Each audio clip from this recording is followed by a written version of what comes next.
Many U.S. states are grappling with how to teach the history of slavery in America. Some schools are embracing so-called critical race theory, while others are seeking to outright ban it. A new book, How the Word is Passed, seeks to understand how America is coming to terms with this parts of its history through the stories we tell about it. Author Clint Smith joins us now. He's also a staff writer at The Atlantic. Clint, first, congrats on the book, and thank you for being here. So now, I know you traveled across the U.S., and I also think it's really interesting that you went abroad to research this topic at some of the places that this history took place. What sort of things did you learn, both here and abroad?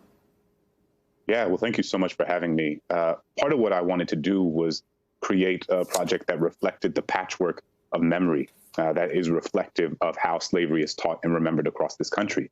And so there are many places across this country and across the world where slavery is forthrightly reckoned with and honestly engaged with, and many places around the country where people are running from that history and people are attempting to prevent any meaningful engagement with it. And so I wanted to go to different places that reflected both of those things and sort of everything in between.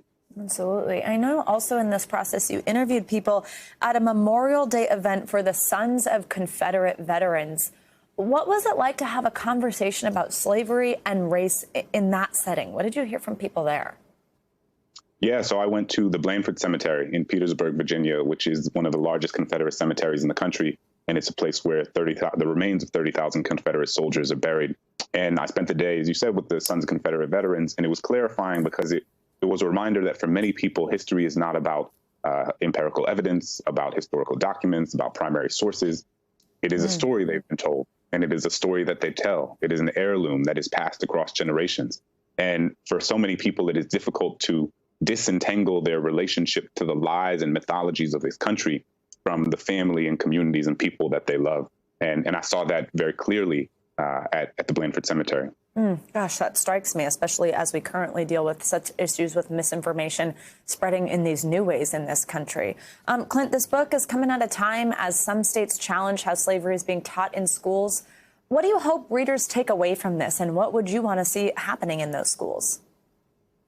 Part of what I hope for this book, and I hope that this book can contribute to the sort of pedagogy of so many educators across the country, is just a recognition of our proximity to this history. Slavery existed for about 250 years in this country and has only not existed for around 150. And so we have this institution that existed for 100 years longer than it hasn't. And so the idea that that institution would have nothing to do with the contemporary landscape of inequality is both morally and intellectually disingenuous. I think all the time about the woman who opened the National Museum of African American History and Culture alongside the Obama family in 2016.